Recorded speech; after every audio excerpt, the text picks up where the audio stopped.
گزارش ہے کہ ویڈیو کو لاسٹ تک دیکھیں تاکہ بات پوری طرح سمجھ میں آئے۔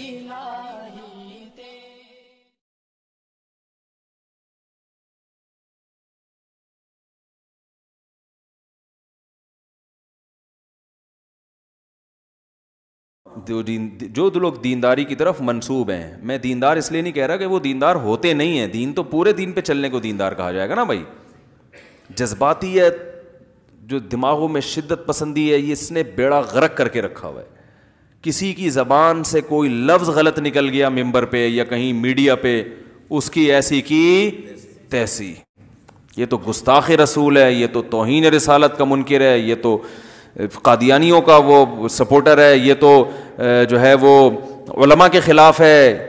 وہ 100 دفعہ قسمیں اٹھا کے بول رہا ہوں بھائی میں یہ کہنا چاہ رہا تھا، ہوا ہی ہے۔ ابھی جناب ڈاکٹر ذاکر نائک سے ملاقات ہوئی نا میری ملیشیا میں، تو وہ اردو میں تھوڑے کمزور ہیں، تو وہ کہنے لگے کہ رسول اللہ صلی اللہ علیہ وسلم کا جب انتقال ہوا، تو انتقال کا انہوں نے کہنا تھا، تو ان کے منہ سے نا وہی لفظ نکلنے لگا جو ایک دفعہ میڈیا پہ نکلا تھا، وفات یا کوئی موت کا لفظ نا، تو ایک دم تھوڑے سے کنفیوز ہے۔ میں نے کہا اصل میں آپ کو ایک دفعہ اس پہ پہلے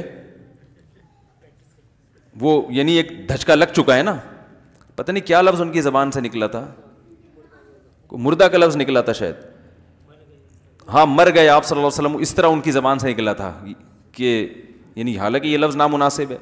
تو وہ دوبارہ جب بھی نبی صلی اللہ علیہ وسلم کی وفات کا تذکرہ ہوتا ہے نا، وہ ایسا لگتا ہے کنفیوز ہوتے ہیں وہی لفظ دوبارہ نہ نکل جائے۔ تو ایک آدمی اسلام کی بے پناہ خدمت کر رہا ہے، وہ نبی سے محبت کی وجہ سے کر رہا ہے نا، اس کو انڈیا نے نکال دیا اپنے ملک سے، وہ گستاخ ہو سکتا ہے؟ اتنی بڑی اس کی خدمات نہیں دیکھ رہے، ایک لفظ کو پکڑ کے بیٹھے ہوئے گستاخ ہے گستاخ ہے گستاخ ہے۔ جو نبی صلی اللہ علیہ وسلم کی شان میں گستاخی کرنے والا ہے، وہ پوری پراپرٹی انڈیا نے قبضہ کر لی ہے ڈاکٹر صاحب کی، انڈیا میں اپنے ملک میں جا نہیں سکتے، درجنوں جھوٹے کیسز ان کے اوپر ڈال دیے ہیں۔ تو بھائی آپ کو تو سلوٹ کرنا چاہیے ایسے آدمی کو، یار غیر مسلموں کو دین کی دعوت میں اتنی بڑی قربانی دی، وہ ساری محنتیں ایک طرف اور لفظ مرنا وہ جو جان کر بھی نہیں نکالا، اور اردو میں بھی تھوڑے سے کمزور ہیں، ویسے ایسے کمزور نہیں ہیں، لیکن یہ کہ وہ بامبے کی اردو ہے نا تھوڑی سی، وہ کوئی بہت ہر آدمی یعنی جو بامبے میں جو لوگ فون آتے ہیں نا، ان کا لب و لہجہ اور ہمارے لب و لہجے میں کافی فرق ہے، تو اس کو پکڑ کے بیٹھے ہوئے ہیں۔ اور یہ زیادہ تر وہی لوگ کریں گے جو اپنے آپ کو عاشق رسول کہتے ہیں، جو دین کی طرف منسوب ہیں۔ تو اس سے جو نیوٹرل لوگ ہیں نا، ان میں جو میسج جاتا ہے وہ میسج ڈاکٹر ذاکر نائک کے خلاف نہیں جائے گا، بلکہ وہ ان لوگوں کے خلاف جائے گا جو ان پہ فتوے لگا رہے ہیں۔ وہ کہیں گے یہ ہوتے ہی کیا ہیں، جذباتی۔ تو اس وجہ سے بھی دینداروں کو دقیانوس اور مجنون اور دیوانہ کہا جاتا ہے۔ تو وجہ اس کی ہے کہ یہ دیندار ہوتے نہیں ہیں، پوری شریعت کو فالو نہیں کر رہے ہیں۔ ہمیں نبی صلی اللہ علیہ وسلم کی سیرت میں ایسے واقعات ملتے ہیں، تو وہ اٹھا کے آج کل جو یہ ہو رہا ہے نا، فلاں کی کتاب سے اٹھا کے یہ بھی گستاخ، وہ بھی گستاخ، فلانا بھی گستاخ، تو گستاخی کے جو ہے نا یہ فتوے مارکیٹ میں ہول سیل کے حساب سے چل رہے ہیں۔ تو وہ جو ہے وہ نہ ان کی خدمات دیکھ رہے ہوتے ہیں، نہ یہ دیکھ رہے ہوتے ہیں کہ واقعہ ہوا کیا تھا، تو بس وہ سب کو ایک ہی لاٹھی سے ہانک رہے ہوتے ہیں۔ اچھی سوچ ہوگی، مثبت سوچ ہوگی تو آپ تعویل کرو گے، اور منفی سوچ ہوگی تو پھر ایسی باتیں کرو گے۔ تو ایک وجہ تو یہ ہے کہ جس کی وجہ سے دینداروں کو کیا کہا جاتا ہے، دقیانوس یا پرانا ٹھیک ہے نا۔ ہم نے اپنے بڑوں سے ایک بات بہت تواتر سے سنی ہے کہ حق بات کو بیان کرنا، اس میں بہت سارے اسٹیپ ہیں۔ آج چونکہ الیکٹرانک میڈیا کا دور ہے نا، جس کے ہاتھ میں جو چیز لگ گئی وہ فوراً چلا دیتا ہے۔ حق بات کو بیان کرنا آسان کام نہیں ہے، اپنا نفس انوالو ہوتا ہے انسان کا، مقصد اپنے آپ کو پروموٹ کرنا ہوتا ہے، دوسرے کو ذلیل کرنا ہوتا ہے، لیبل کیا لگا دیا جاتا ہے اس پہ، قرآن و سنت کا یا حق کا، اور اس سے لوگوں میں جوڑ کے بجائے توڑ پیدا ہو رہا ہوتا ہے۔ دیکھو ایک بات خوب یاد رکھو، اسلام میں جوڑ مطلوب ہے, توڑ مطلوب نہیں ہے. توڑ انہی لوگوں میں ہوگا جو حق سے بالکل دور ہوں گے, کوسوں دور. وہ آپ سے اگر ٹوٹ رہے ہیں نا تو پھر تو ٹھیک ہے, لیکن اہل حق آپس میں اگر ٹوٹ رہے ہیں تو اس کا مطلب کہ آپ نے جو بیان کیا حق کے نام پر وہ حق نہیں ہے, وہ کچھ اور ہے. لیبل حق کا ہے, عنوان حق کا ہے, اسٹائل حق کا ہے وہ حق نہیں. آج ہماری جماعتوں میں فرقے در فرقے در فرقے در فرقے پیدا ہوتے چلے جا رہے ہیں. اتنے فرقے پیدا ہو رہے ہیں. وجہ کیا ہے؟ ہر آدمی جس چیز کو حق سمجھتا ہے وہ ممبر پہ بیٹھ کے ایسے ڈنکے کی چوٹ پہ بیان کرتا ہے, وہ دیکھتا نہیں ہے کہ کسی کے جذبات اس سے مجروح ہوتے ہیں نہیں ہوتے, اس کا عوام کیا مطلب لے گی, اس کا نتیجہ کیا نکلے گا. تو اللہ تعالیٰ نے ہمیں مصلح بننے کا حکم دیا ہے, آگ لگانے والا نہیں بنایا. ہمیں اصلاح کرنی ہے معاشرے کی. رسول اللہ صلی اللہ علیہ وسلم نے ارشاد فرمایا, بدترین شخص وہ ہے جس کی زبان کی شر کی وجہ سے لوگ اس کا احترام کریں. لوگ اس لیے ڈریں کہ پتہ نہیں کس وقت کیا بول دے گا, یہ اس سے بچ کے رہو, اس سے پتہ نہیں کیا بول دے گا, کیا فتویٰ لگا دے گا, کیا رپورٹ لے آئے گا. ہمارے یہاں دینداروں کا جو امیج دنیا کے سامنے جا رہا ہے بڑا ڈینجرس. کسی بھی وقت کسی بھی قسم کا فتویٰ لگ سکتا ہے. جنید جمشید کا جو حشر ہوا تھا نا, تو یہ صرف جنید جمشید کے ساتھ نہیں ہے, یہ حشر قوم کرتی رہے گی, یہ ہوتا رہے گا حشر. یہ لفظ یوں کیوں بولا, یہ یوں کیوں بول دیا, یہ یوں بھی تو بول سکتے تھے, یہ یوں بھی تو بول سکتے تھے. ذرا سی بات پہ ایک ایسا آدمی جو اس بیچارے کی زبان پر پوری طرح قدرت نہیں ہے, وہ اب مذہب پہ بات کرتے ہوئے ڈرتا ہے کہ کوئی لفظ ایسا نکل گیا تو یہ تو مولوی تو میری ایسی کی تیسی کر دیں گے, گت بنا دیں گے. وہ 100 صفائیاں پیش کرتا رہے بیٹھ کے. تو پھر کہتے ہیں جب بولنا آتا نہیں تھا تو بولے کیوں؟ او بھائی زبان تو اردو ہی ہے نا, اتنی اچھی نہیں ہے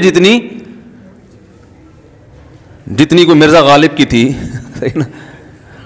ہمارے علماء اردو مدارس کی پڑھتے ہیں, وہ بڑی گاڑی اردو ہے, کیونکہ اردو میں عربی کے الفاظ بہت کثرت سے ہیں, تو علماء عربی تو جانتے ہیں, تو اس لیے وہ اردو میں عربی محاورے عربی الفاظ کو بالکل صحیح تلفظ کرتے ہیں. جو اسکول کالجز کا طبقہ ہے وہ والی اردو تھوڑی پڑھتا ہے جو مدارس میں پڑھی جاتی ہے. وہ تو عربی گرامر سے واقف نہیں ہے, اس نے فارسی نہیں پڑھی ہوتی, تو وہ نتیجتاً ان کی اس میں انگلش کے الفاظ کی بھرمار ہوتی ہے. تو وہ جب سمپل اردو میں بھی بات کرنا چاہتے ہیں تو آپ دیکھ رہے ہو نا, بلاول بھٹو کی اردو سنی ہے آپ لوگوں نے. اب آپ یہ کہیں کہ وہ اردو میں قوم سے تقریر ہی نہ کرے جب اس کو اردو نہیں آتی ہے, تو بھائی قوم کی زبان تو اردو ہے, اس کو تقریر تو اردو میں ہی کرنی پڑے گی نا. اب وہ اردو میں کرے گا تو ظاہر ہے گڑبڑ کرے گا, تو اب اس گڑبڑ پہ آپ تھوڑا بہت ہنس لو تو ٹھیک ہے, اتنا چلتا ہے. اس پہ آپ فتوے لگاؤ, یہ لفظ یوں کی بولا تو یہ لفظ یوں کی بولا تو یہ یوں کی بولا. ہمیں یاد ہے سرگودا میں ہمارے بچپن میں جلسہ ہوا تھا, اس میں پیپلز پارٹی کے جو سابق سربراہ تھیں بے نظیر بھٹو, وہ آئیں, انہوں نے خطاب کیا, تقریر چل رہی تھی, مغرب کی اذان ہونا شروع ہو گئی, تو انہوں نے اذان کے دوران لوگوں کو کہا کہ آپ لوگ خاموش ہو جائیں, اذان بج رہا ہے. وہ تو شکر ہے میڈیا اس وقت اتنا متحرک نہیں تھا, ورنہ ایک فتویٰ آ جاتا کہ انہوں نے اذان کی توہین کی. اذان کو بجتے تو گانے باجے ہیں نا, ڈھول بج رہا ہے ڈھول کی طرح اذان کو, لہذا یہ اذان کی توہین ہے, یہ کیا کریں گی, رجوع کا اعلان. او بھائی سیدھی سی بات ہے بھائی, اس کو نہیں پتا یار, اس نے تو احترام میں لوگوں کو کہا کہ اس نے تو اذان کی تعظیم کی ہے. جلسے والوں کو کہا میں اپنی تقریر بھی روک رہی ہوں, آپ بھی روکیں, اس وقت اذان ہو رہی ہے, سب اذان سنتے ہیں. تو اس کو نہیں دیکھیں گے کہ یہ تقریر رک رہی ہے, اس کو دیکھیں گے اذان کے لیے بجنے کا لفظ کیوں استعمال کیا. یہ اخلاق مارکیٹ میں چل رہے ہیں آج کل, یہ نبی صلی اللہ علیہ وسلم کی تعلیمات ہیں. نفرت. یوٹیوب پہ آپ مختلف تقریروں کے نیچے کمنٹس دیکھ کے اندازہ لگا لیا کرو کہ یہ کیا معاشرے میں کس چیز کو پروموٹ کیا جا رہا ہے. ان کمنٹ سے پتا چلتا ہے. اتنے برے القاب ٹوٹتی یعنی امت ٹوٹتی جا رہی ہے. دھڑے بندی, یہ فلانے مولانا کو فالو کرتا ہے تو اس کے علاوہ کسی کو دنیا میں مانتا نہیں, یہ فلانے والے مولانا کے گروپ کا آدمی ہے, وہ فلانے والے مولاناؤں کی اقسام چل رہی ہے مارکیٹ میں. ایک ہی مسلک میں دھڑے بنتے چلے جا رہے ہیں, پھر دھڑوں کے اندر دھڑے بنتے چلے جا رہے ہیں, اتنا معاملات پیچیدہ ہو رہے ہیں. تو کہ چلو بھائی محبت نہیں کر سکتے تو کم از کم وہ کام تو نہ کرو جس سے آپس میں نفرت پھیلے, وہ کام تو نہ کیا جائے نا. میں سمجھا پا رہا ہوں اپنی بات؟ بھائی آپ محبت کو فروغ نہیں دے سکتے, لیکن نفرت کو تو بھائی سلام نہیں کر سکتے, گالی دیتے ہوئے تو نہ گزرو. اب آپ کو سلام کے لیے تو آپ کوئی سمجھ میں نہیں آ رہا کہ میں ایسے کیوں سلام کروں, تو بھائی چپکے سے گزر جاؤ, نہ اس سے محبت پیدا ہوگی نہ نفرت. لیکن آپ گزرتے ہوئے گالی دیتے ہوئے جا رہے ہیں بھائی, بڑبڑاتے ہوئے جا رہے ہیں, وہ یہ سمجھ رہا ہے مجھے کچھ کہہ رہا ہے یہ, ٹھیک ہے نا, بڑبڑاتے ہوئے گزر گئے, الو بولا الو کا اور نکل گئے آگے. اب وہ سمجھ رہے شاید جملہ ادھورا رہ گیا ان کا, تو مجھے کہہ رہے تھے وہ اس سے کیا ہوگا, بدگمانی پھیلے گی, نفرت پھیلے گی. تو مولانا طارق جمیل صاحب پر کفر کے فتوے کی خبریں پھیل رہی ہیں, آپ کچھ گفتگو کر دیں تاکہ لوگوں کا ذہن صاف ہو جائے. مولانا طارق جمیل صاحب کی شخصیت الحمدللہ ایسی ہے کہ جو ان پہ فتوے لگا رہے ہیں وہ خود ہی, کفر کے فتوے لگانے والے خود ہی اپنی مارکیٹ ویلیو خراب کر رہے ہیں, ٹھیک ہے نا. بلا وجہ وہ ایسی ایک بحث شروع کر دی ہے جس کا نہ سر نہ پیر. بھائی اگر انہوں نے عمران خان کی تعریف کی ہے تو آپ بول دو غلط تعریف کی ہے. اگر مولانا طارق جمیل صاحب نے عمران خان کے بارے میں کہہ دیا کہ اچھا آدمی ہے اور یہ ہے فلانا ہے ڈمکانا ہے, تو آپ بول دو بھائی ایک کلپ بنا دو, بھائی میں مولانا طارق جمیل صاحب کی رائے سے متفق نہیں ہوں, یہ دلائل ہیں, آپ ایک کلپ بنا دو, ختم ہو گئی بات. اتنا زیادہ اس کو جذباتی ہو جانا, تو یہ تو کوئی بھی سمجھدار آدمی اس جذباتی پن کو قبول نہیں کرے گا. تو یہ طریقہ ہی ٹھیک نہیں ہے. مولانا طارق جمیل صاحب نے کوئی مولانا فضل الرحمان کی مخالفت تھوڑی کی ہے کہ عمران خان 1 نمبر ہے اور مولانا فضل الرحمان 2 نمبر ہے, ایسا تھوڑی کہا ہے انہوں نے, صحیح ہے نا. تو یہ عجیب, اتنا بھی کسی کو رائٹ نہیں دو گے بولنے کا, تو بھائی یہ تو گھٹن والا ماحول ہے ہمارے یہاں. آپ زیادہ زیادہ یہ ہونا چاہیے تھا کہ انہوں نے تعریف کی, آسٹریلیا میں تھے نا, انہوں نے بھی بیان دیا کہ بہت اچھا آدمی ہے, تو آپ زیادہ زیادہ ایک تمیز کے دائرے میں کلپ بناتے کہ بھائی مولانا طارق جمیل صاحب ہمارے لیے قابل احترام ہے, عالم دین ہے, اللہ نے بہت سے لوگوں کو ہدایت دی ہے, لیکن ہماری رائے یہ ہے کہ وہ سیاسی لائن کے آدمی نہیں ہے, بہت سی چیزیں ان کو پتہ نہیں ہے.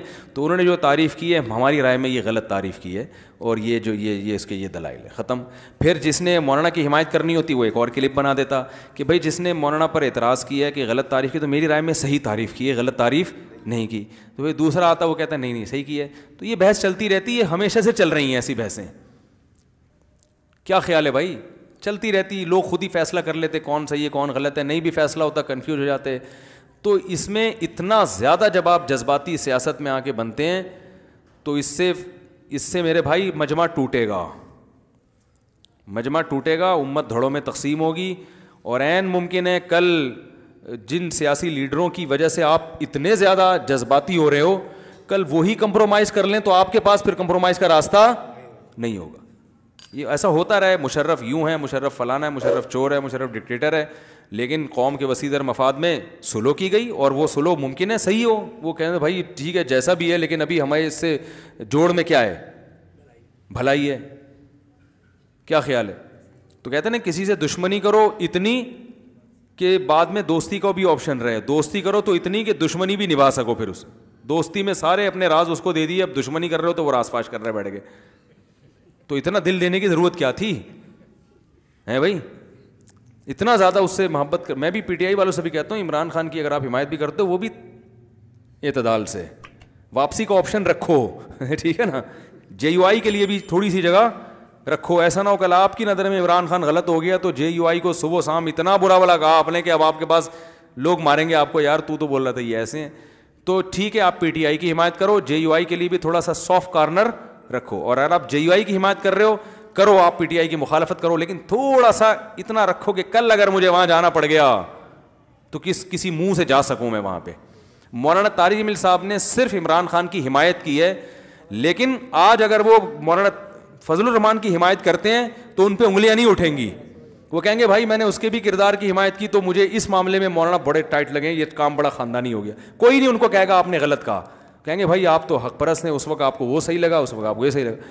لیکن جو مولانا طارق جمیل صاحب کو انتہائی فحش الفاظ میں فیس بک پہ یوٹیوب پہ دیکھو نا کمنٹس آ رہے ہوتے ہیں, گالیاں دے رہے ہیں, تو وہ اپنے لیے دروازے بند کر رہے ہیں. تو ہماری وہ جو میں نے بھی بتایا تھا نا جذباتیت جو ہمارا ایک بہت بڑا مسئلہ ہے, وہی جذباتیت یہاں بھی ہے. میں اتنا پھنس گیا ہوں بعض چیزیں کر کے. ایک دفعہ میں نے بھی ایک ونس اپون اے ٹائم میں نے کہا تھا عمران خان نے وہ ایک اچھا کام کیا اسمبلی میں, اچھی تقریر کر دی. بھائی یہ کہا میں نے, بھائی بہت زبردست تقریر کی. تقریر ہی کی ہے نا اچھی, میں تو اب کہہ رہا ہوں کہ اور کچھ کیا. بھائی بہت اچھی تقریر کر دی, ختم ہو گئی بات. او بھائی کے پی کے میں لوگ گئے, کہہ رہے ہیں پورے مدرسے آپ کے خلاف ہو گئے, سارے علماء آپ کے خلاف ہو گئے. میں گیا ہوں, سب دکھا رہے ہیں یہ دیکھو پی ٹی آئی کا آدمی ہے, ممبر رسول کا غلط استعمال کر رہا ہے. تو میں نے کہا بھائی اگر اتنی سی بات, آپ کی عقیدت اتنی ہلکی تھی کہ آپ جس کو غلط سمجھ رہے ہو, ہم نے اگر ایک لفظ اس کی تقریر, اس کی ذات میں بھی نہیں, تقریر کی تعریف میں کہہ دی اور آپ کی عقیدت تیل ہو گئی, تو ایسے عقیدت مندوں کی ہمیں چندہ ضرورت نہیں ہے.